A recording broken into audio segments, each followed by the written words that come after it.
혹시 최근 당뇨 진단을 받으시고 매일 드시는 과일과 채소 어떤 기준으로 골라야 할지 막막하셨나요? 이건 괜찮겠지 하고 드셨다가 생각지도 못한 혈당 스파이크에 깜짝 놀라신 경험 있으신가요? 복잡하게만 느껴지셨던 당뇨 식단, 특히 과일과 채소만큼은 지금부터 알려드리는 아주 간단한 신호등, 원칙 하나만 기억하시면 됩니다.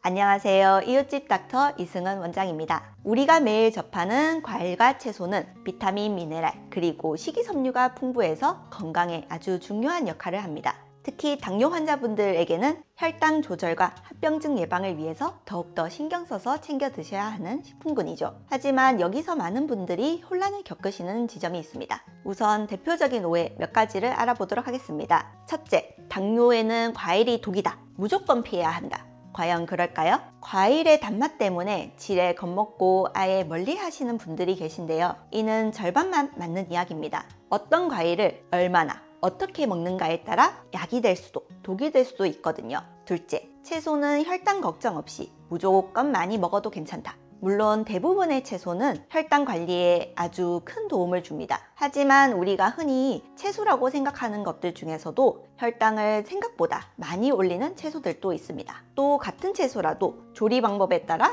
혈당 반응이 달라지기도 하고요. 이런 오해들 때문에 몸에 좋은 과일과 채소들을 제대로 활용하지 못하거나 오히려 잘못된 선택으로 혈당 관리에 어려움을 겪으시는 분들을 보면 정말 안타까울 때가 많습니다. 그래서 오늘 이 모든 혼란을 잠재우고 여러분 스스로 건강한 선택을 할 수 있도록 명확한 기준, 바로 신호등 식단법을 알려드릴게요. 초록불, 노란불, 빨간불 이 세 가지만 기억하시면 됩니다. 어떤 음식이 어디에 해당하는지 또 왜 그런지 함께 알아볼까요? 먼저 초록불 음식입니다. 마음껏 비교적 안심하고 드실 수 있는 식품들이에요. 주로 혈당을 천천히 올리고 식이섬유가 풍부한 채소들이 여기에 해당합니다. 잎이 많은 채소들 있죠? 시금치, 상추, 깻잎, 배추, 양상추, 케일 같은 것들이요. 오이, 브로콜리, 파프리카, 버섯, 애호박, 가지, 콩나물이나 숙주나물 같은 숙채류도 아주 좋습니다. 이런 초록불 채소들은 칼로리가 낮고 탄수화물 함량도 적으면서 비타민과 미네랄, 무엇보다 중요한 식이섬유가 아주 풍부해요. 식이섬유는 포만감을 줘서 과식을 막아주고 장 건강에도 도움을 주면서 혈당이 급격하게 오르는 것을 막아주는 아주 중요한 역할을 합니다. 다만 신장질환이나 칼륨 섭취를 제한해야 하는 경우에는 주치의와 상의하시는 것을 잊지 마시고요.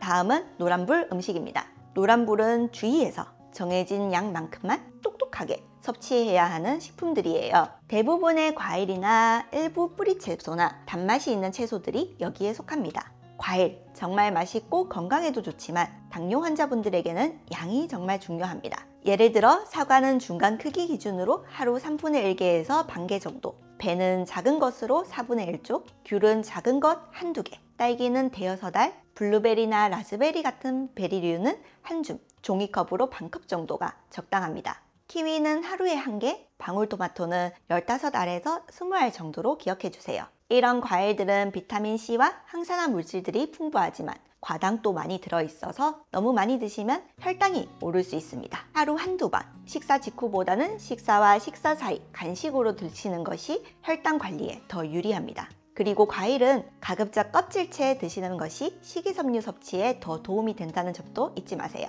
채소 중에서는 당근과 양파 같은 경우 조리 시 향을 내거나 약간의 단맛을 위해 소량 사용하는 것은 괜찮지만 주 재료로 너무 많이 드시는 것은 주의가 필요해요.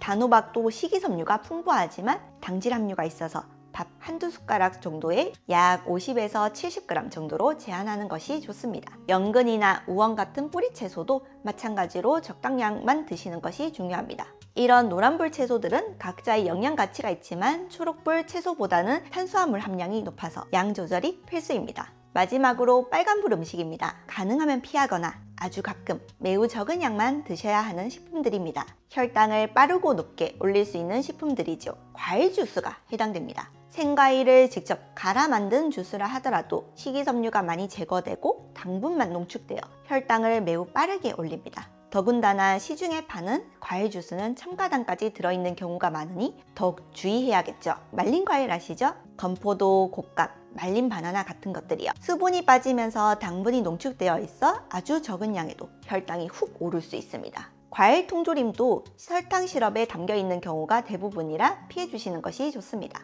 당도가 아주 높은 열대 과일, 예를 들어 망고나 파인애플, 리치 같은 것들도 한 번에 많은 양을 드시면 혈당 관리에 어려움을 줄 수 있으니 드시더라도 아주 작은 한두 조각 정도로 맛만 보시는 것이 현명합니다. 채소 중에서는 감자, 고구마, 옥수수를 주의하셔야 합니다. 물론 이 음식들도 좋은 영양소를 가지고 있지만 주 성분이 탄수화물이라 당뇨 환자분들에게는 밥이나 빵 같은 곡류군으로 생각하시고 양을 조절하셔야 해요. 밥 대신 드신다거나 간식으로 추가해서 드시면 혈당이 많이 오를 수 있습니다. 그리고 튀긴 채소는 어떤 채소든 기름과 함께 열량이 높아지니 피해 주시는 것이 좋습니다. 이런 빨간불 음식들은 혈당 관리를 어렵게 만들 뿐만이 아니라 장기적으로 합병증 위험도 높일 수 있으니 식단에선 가급적 멀리 하시는 것이 좋습니다.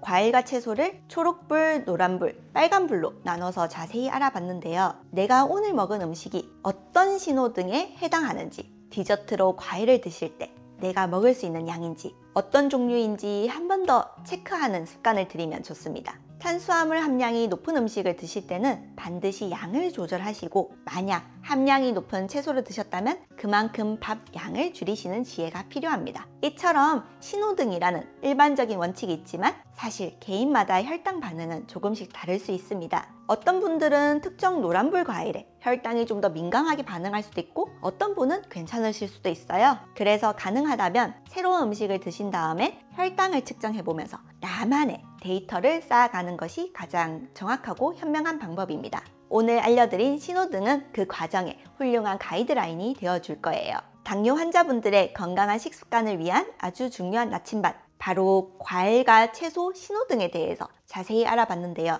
다시 한번 핵심만 정리해볼까요? 초록불 음식은 어떻게 하라고요? 네, 맞습니다. 식이섬유가 풍부한 채소들 마음껏 풍부하게 드세요. 노란불 음식들은요, 과일과 일부 채소들 똑똑하게 양을 조절해서 드시는 겁니다. 마지막으로 빨간불 음식은 혈당을 빠르게 올리는 주스, 말린 과일, 전분이 많은 채소 등은 가급적 조심조심 피해 주시는 것이 좋겠죠. 처음에는 이 모든 것이 기억하고 실천하는 것이 조금은 번거롭고 어렵게 느껴질 수도 있습니다. 오늘 배운 내용 그냥 좋은 정보였다 라고 그치지 마시고 바로 오늘 저녁 식탁부터 하나씩 적용해 보도록 하세요. 작은 실천 하나하나가 모여 여러분의 건강에 놀라운 변화를 가져다 줄 수 있습니다. 당뇨 관리, 때로는 외롭고 힘들게 느껴질 수 있지만 올바른 정보를 알고 꾸준히 실천한다면 분명 건강하고 행복한 삶을 누리실 수 있습니다. 너무 조급해하지 마시고 오늘 배운 작은 습관부터 하나씩 바꿔나가길 응원하겠습니다. 여러분의 건강한 내일을 진심으로 응원합니다. 지금까지 내분비 내과 전문의 이승은이었습니다. 감사합니다.